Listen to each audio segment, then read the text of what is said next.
16 अगस्त 2019 की बात है। कराची में बारिशों का सीज़न चल रहा था। इस सीज़न कराची की सड़कें बिल्कुल सुनसान हो जाती हैं।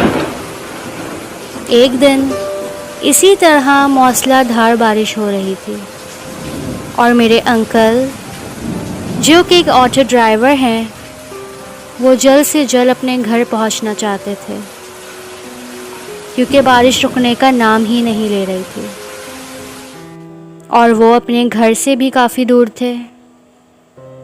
वो अब डालमिया रोड से होते हुए कारसास रोड पे पहुंच चुके थे। रोड पे काफ़ी सन्नाटा था और बारिश तेज़ होने और रात होने की वजह से उन्हें कुछ सही से नज़र नहीं आ रहा था,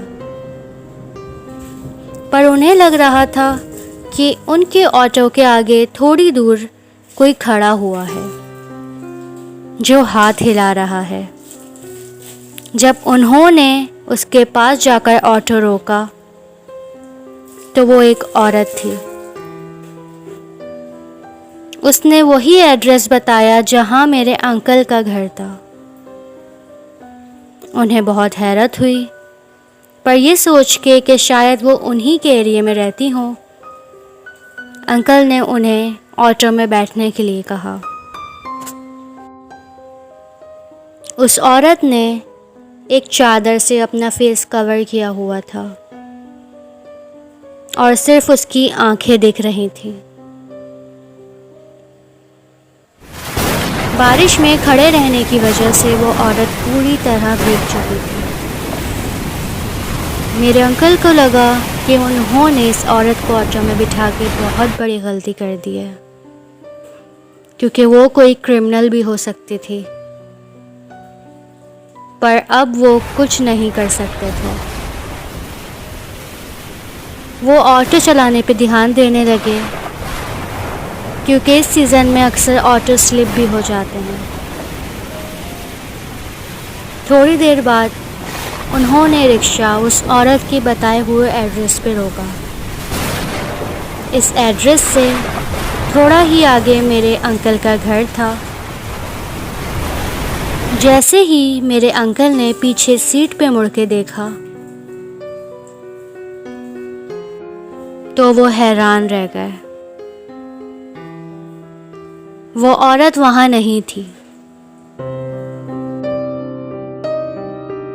मेरे अंकल ने ऑटो से उतर के आसपास उस औरत को ढूंढने की कोशिश की, लेकिन वो उन्हें कहीं नहीं दिखी।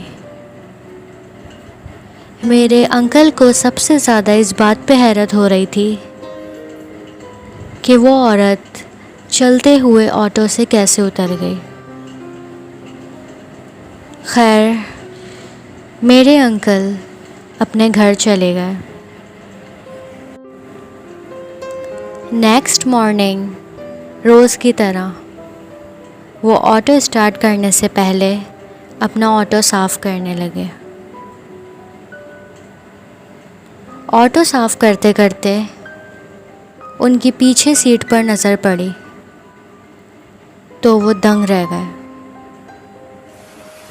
पीछे सीट पर कीचड़ से लदे पैरों के निशान थे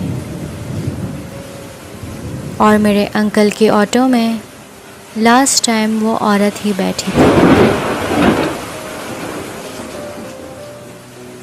वो पैरों के निशान उसी औरत के थे, लेकिन जब मेरे अंकल ने गौर किया तो उन्हें पता चला कि कीचड़ में लदे पैरों के निशान उल्टे थे। अब मेरे अंकल को सब समझ आ गया था कि जो रात को उनके ऑटो में औरत बैठी थी वो इंसान नहीं थी।